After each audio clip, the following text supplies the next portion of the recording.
The Lion of Allah.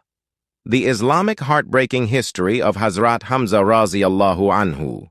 Hamza ibn Abdul Muttalib was known as the Lion of God and the Lion of Heaven for his bravery, and that our Prophet Muhammad had also bestowed upon him the titles of the Lion of Heaven and the Chief of the Martyrs. Hamza accepts Islam. A.D. 615. Muhammad, the Apostle of God, though safe under the protection of his uncle Abu Talib, was not immune from harassment by the polytheists. Whenever they found an opportunity to pester him, they didn't miss it. On one occasion, Abu Jahl found him alone and used much vulgar and offensive language toward him. The same evening, when his uncle, Hamza ibn Abdul Muttalib, came home from a hunting expedition, his slave girl recounted to him the tale of Abu Jahl's gratuitous insolence toward Muhammad and the latter's forbearance, of which she had been an eyewitness. Hamza was a warrior, a hunter, and a sportsman, and was little interested in the day-to-day affairs of the city. But Abu Jahl's conduct toward his nephew so roused his anger that he seized his bow and went into the assembly of the Quraysh, where he, Abu Jahl, was reviewing the events of the day to his compeers. Hamza struck him on his head with his bow, causing it to bleed, and said, "I too have become a Muslim."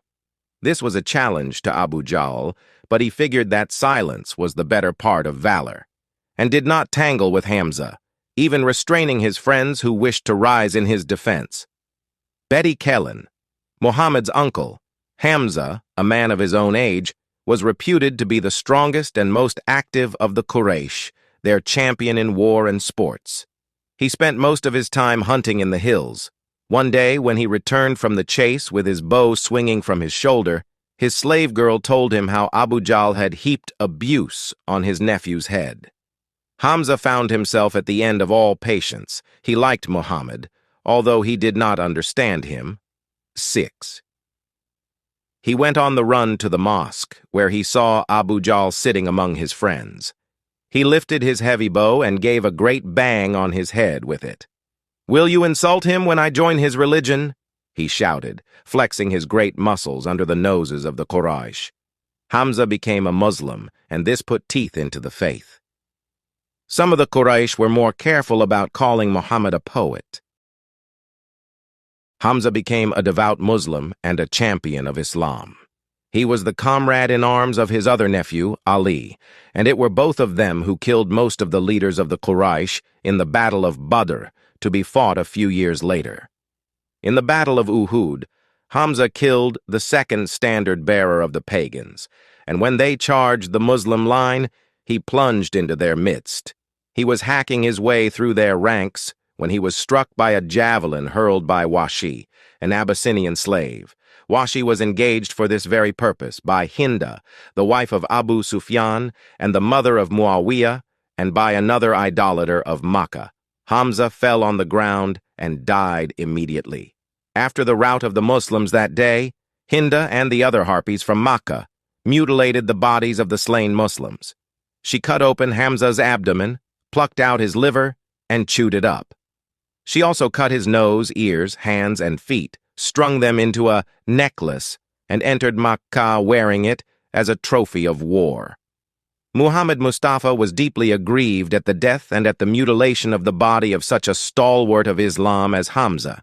He bestowed upon him the titles of the Lion of God and the Chief of the Martyrs. Hamza accepted Islam in the 5th year of the proclamation. After the Battle of Uhud, Hinda continued to live in Makkah for quite a long time until the Muslims conquered Makkah, then ran away to Taif, but soon Islam reached that area as well. He heard that however grave the crime of a person might be, God forgave him. I, therefore, reached Muhammad with on my lips.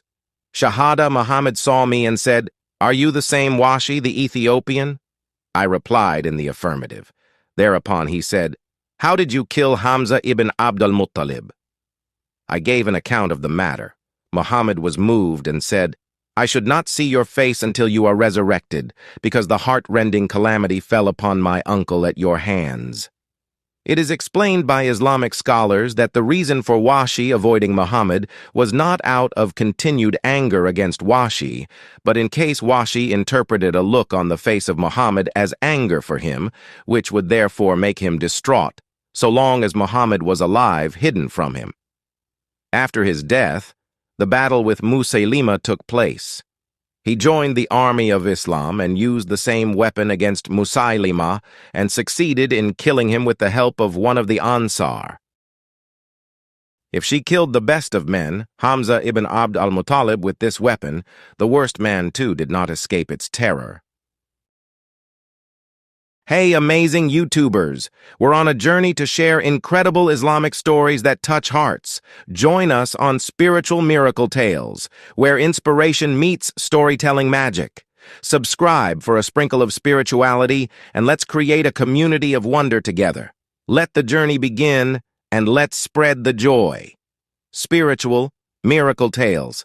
Subscribe and share.